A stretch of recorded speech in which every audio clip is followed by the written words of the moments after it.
In recent debates on Arabic Al Jazeera TV, they keep referring to Huntington's Clash of Civilizations statement.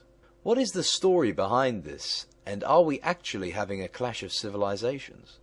Clash of civilizations is a theory proposed by political scientist Samuel P. Huntington that people's cultural and religious identities will be the primary source of conflict in the post-Cold War world.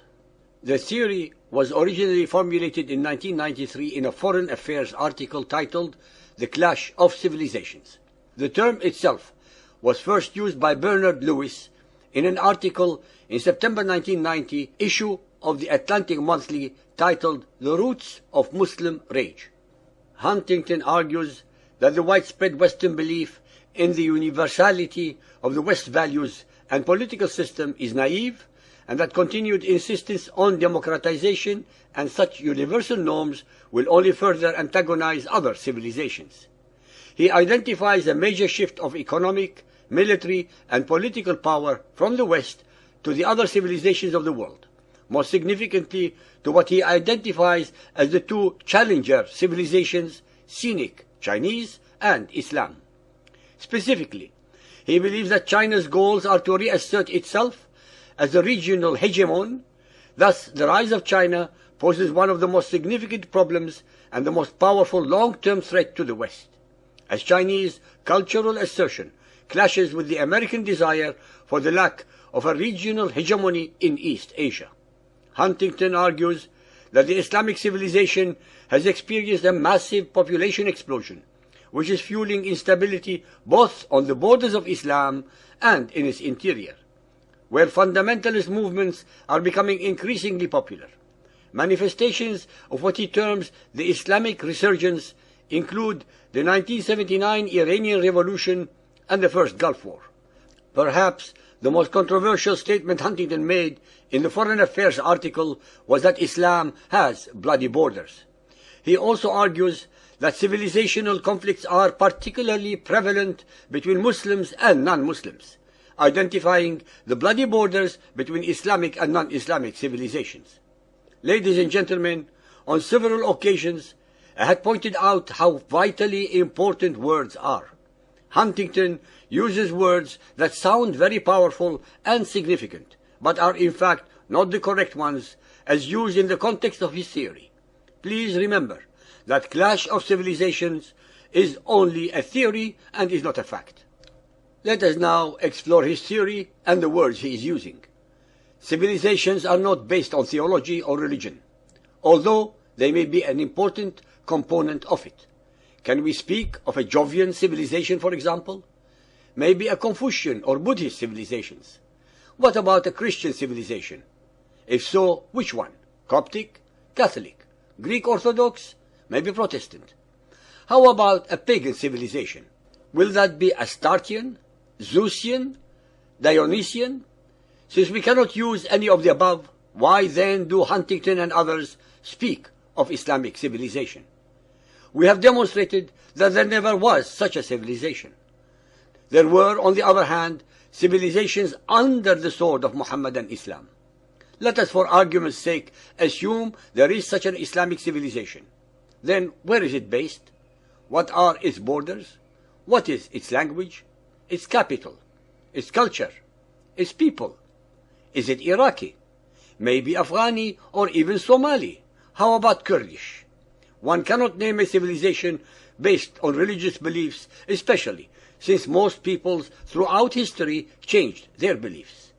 Islamic civilization is an oxymoron, because no freedom exists under fundamentalist Muhammadan Islam, thus eliminating the possibility of its followers ever evolving intellectually, spiritually, or artistically. The modern Muhammadan Muslim states that exist today prove our points perfectly. We hear a sickening number of times about so-called Islamic rage. What does this imbecile mantra mean? Why not Christian rage or pagan rage? What about Hindu or Buddhist rage? Why should only so-called Muslims have rage? What is this Islamic rage about? Who is attacking the Muslims when we see on television and read in the news on a daily basis that it is the followers of Muhammad who are attacking almost everybody else across the globe, such as the Twin Towers in America, the subways of London, the trains of Madrid, the civilians of Kashmir, Thailand, Philippines, Kenya, Somalia, Turkey, Argentina, Holland, Iraq, Afghanistan, and Morocco, just to name a few among 100 more. It is an obscene distortion of facts, history, morality, and justice to speak of Islamic rage when they are invariably the aggressors and victimizers of all so-called unbelievers, 80% of humanity. It is us who should be in rage. We are, after all, the victims of their aggression, starting with Muhammad 1400 years ago. China is and will continue to be a superpower in this 21st century, and the whole world should take note. Here we can speak of a civilization. It is, after all, one of the oldest. Please note, we do not call it Confucian civilization. I completely disagree with Huntington's very negative conclusions regarding China. She will of course assert her dominance in Asia. She will do her best to have stable and secure borders. Her leaders have shown a remarkable ability to adapt to the changing circumstances of China socially, economically, and militarily. Their leaders are very practical people who are allowing for a rising and prosperous middle and entrepreneurial class to exist, but under strict control. Huntington is wrong again to believe that China and Islam can coexist, especially since Mohammedan Islam looks at the Chinese as kuffar. Of course, for the sake of expediency, they will cooperate at certain points, but the objective of Mohammedan Islam is crystal clear, not only for the Chinese people, but for all of humanity, and that is to convert them, to subjugate them, or to slaughter them. I agree totally with Huntington's Islam has bloody borders. They have had them since Muhammad 1400 years ago. They will continue to have them for as long as they believe in Muhammad's Quran. What we have on the world stage is a clash of religious beliefs, and most assuredly not a clash of civilizations. It is a clash between Muhammadan Islam and everybody else on planet Earth who does not believe as they do. A clash that Muhammad unilaterally declared in his Quran against all so-called unbelievers, be they Arab or not. A clash that continues unabated 14 centuries later by the modern jihadi followers of Muhammad in the name of Allah and his messenger Muhammad. A clash that will bring death and destruction to tens of millions of people if the world community does not wake up very soon to the reality of this threat and its forthcoming disaster.